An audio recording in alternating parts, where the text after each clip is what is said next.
सुब्बैया रंग बिरंगी मुर्गियों को एक तरफ एक टोकरी और दूसरी तरफ एक और टोकरी में रखता था।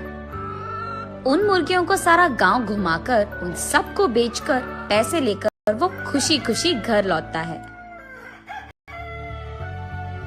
सुनो करके उसकी पत्नी सुब्बम्मा को पुकारता है सुब्बैया। हाँ जी, आप आ गए, सारे मुर्गियों को बेच दिया आपने, ऐसे कहती है सुब्बम्मा। अरे हाँ हाँ, दुगने दाम को बेच दिया मैंने, ऐसे खुशी में कहता है सुब्बैया। हाँ हाँ, उस मुर्गी को अंडे देने के लिए 2 महीने इंतजार करना पड़ेगा अब। हाँ, बात तो सही है। उन सब मुर्गियों में से एक गुलाब रंग की मुर्गी को अपने हाथ में लेकर, हाँ, ये मुर्गी तो हर 2 महीनों में एक बार ही अंडे देता है। काश ये साल भर हर महीने ऐसे अंडे देता, हम इससे बहुत ज्यादा पैसे कमा लेते।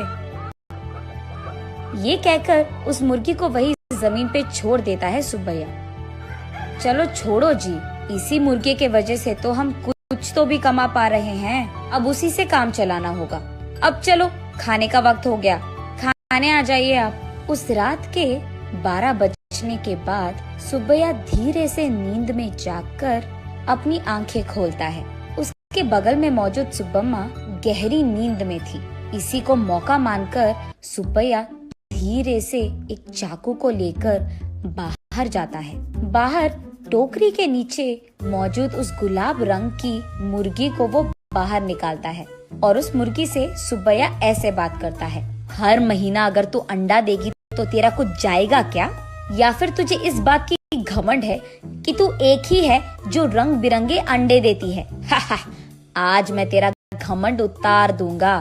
तो क्या कि तुम हर महीना अंडे नहीं देती हो, सारे अंडे तो तुम्हारे ही पेट में है ना।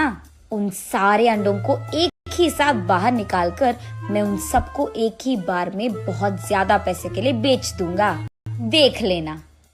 ऐसे कहकर जोर से हंसकर उसके चाकू से उस गुलाब रंग की मुर्गी को मार देता है सुब्बैया। लेकिन उसके पेट में देखने पर उसे एक भी अंडा नजर नहीं आता है।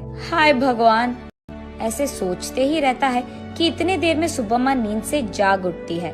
वहाँ आकर उसके पति के किए को देख, अरे भगवान, ये तूने क्या कर दिया? मैंने सोचा कि सबकी तरह तुम मूर्ख नहीं हो, पर तू तो वही निकला।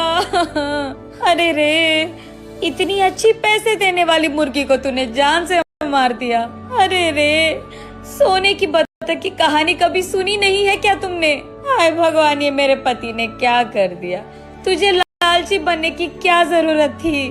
ऐसे वो रोती रहती है कि इतने में ए सुनो, क्या कर रही है तू? सुब्बम्मा, सुब्बम्मा उठो, क्या हो गया तुझे? सोते हुए इतनी जोर से चिल्ला रही है, पागल हो गई है क्या? नींद से जागकर सुब्बम्मा परेशान होकर अपने पति की ओर देखती है। उसे कुछ नहीं समझ आता है। वो तुरंत बाहर जाकर टोकरी के नीचे बैठे उस मुर्गी को भी देखती है। वो मुर्गी तो हमेशा की तरह सही सलामत थी। ये देख सुब्बम्मा अंदर आकर, ओह, ये सब सपना था, मैंने तो सच सोच लिया था इससे, ऐसे कहती है सुब्बैया से। क्या सपना, क्या सच की बात कर रही है? आधी रात को मुझे उठा दिया तूने अच्छी नींद से। चल जाओ, सो जाओ अभी, कहता है सुब्बैया। अरे जाइए ना आप भी, मुझे तो बुरा सपना आया कि आपने उस मुर्गी को जान से मार दिया, क्योंकि आप लालची बनकर उसके पेट में मौजूद अंडों को निकालना चाहते हैं। मैं कितनी घबरा गई पता है आपको? मुझे क्या पता था कि वो सपना है, मैंने तो आपको बहुत डांट लिया, ऐसे कहती है। हाँ हाँ, ठीक है, वैसे मैं उस मुर्गी को क्यों मार डालूंगा, मैं क्या पागल हूँ? वैसे मुझे तो हमारा अतीत बहुत अच्छी तरह से याद है। आज अगर हमें चैन की नींद मिल रही है तो वो उस गुलाब रंग की मुर्गी के वजह से ही है, उसको मैं क्यों मार डालूंगा? चलो सो जाओ अभी, तुम और तुम्हारे सपने। ऐसे कहकर सुब्बैया सो जाता है।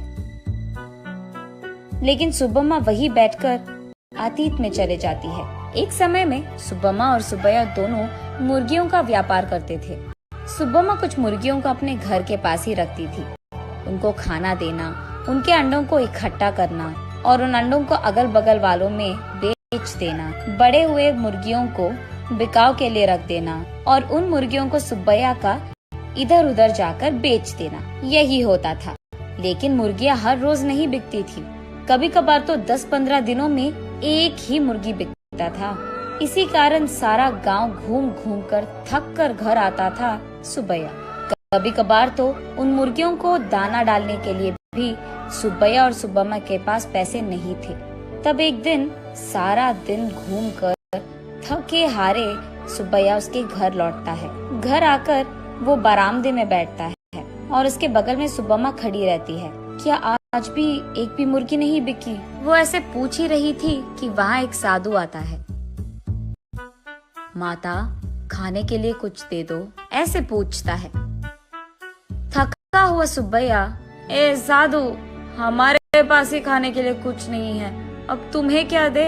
अगर चाहिए तुम्हें तो हमारे पास बहुत सारे मुर्गियां हैं, एक लेकर जाओ, ऐसे कहता है। तब साधु छोटा सा हंसी एक देकर, मुर्गी का मैं क्या करूँगा बेटा, मैं मांस नहीं खाता हूँ, मेरे पास ही एक मुर्गी है, इसको तुम ही पालो, ये लो।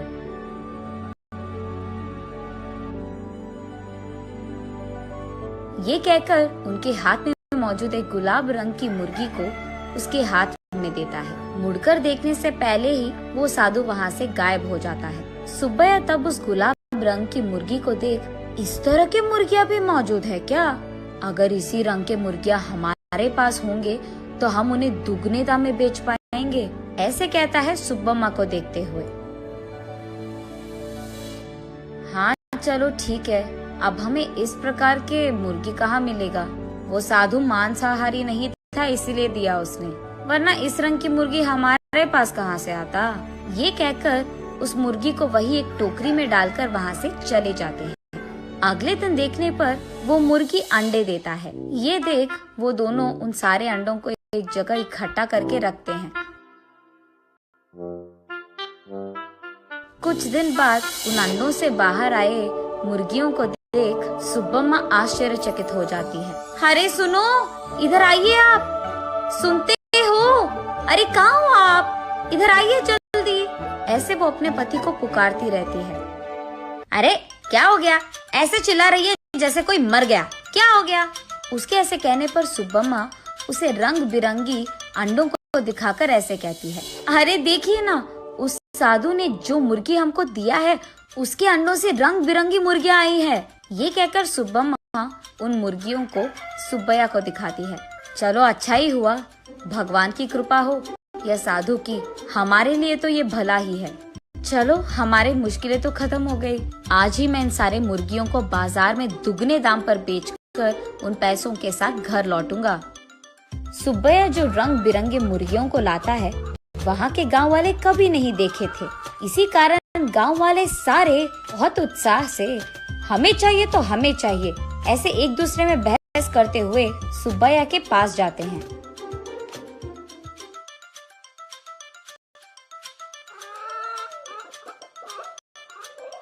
ऐसे वो मुर्गी 1 महीने में सारे दिन अंडे देकर, फिर 2 महीने बिना अंडों के, फिर उसके बाद 1 और महीना सारे दिन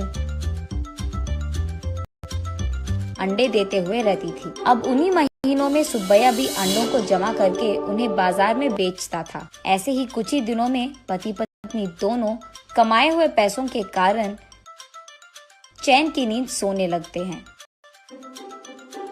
सुब्बम्मा वापस होश में आकर, ओह अब याद आया, सुबह मैं सोच रही थी कि ये मुर्गी साल भर अंडे क्यों नहीं देती है, शायद उसी कारण ऐसा बुरा सपना आया मुझे।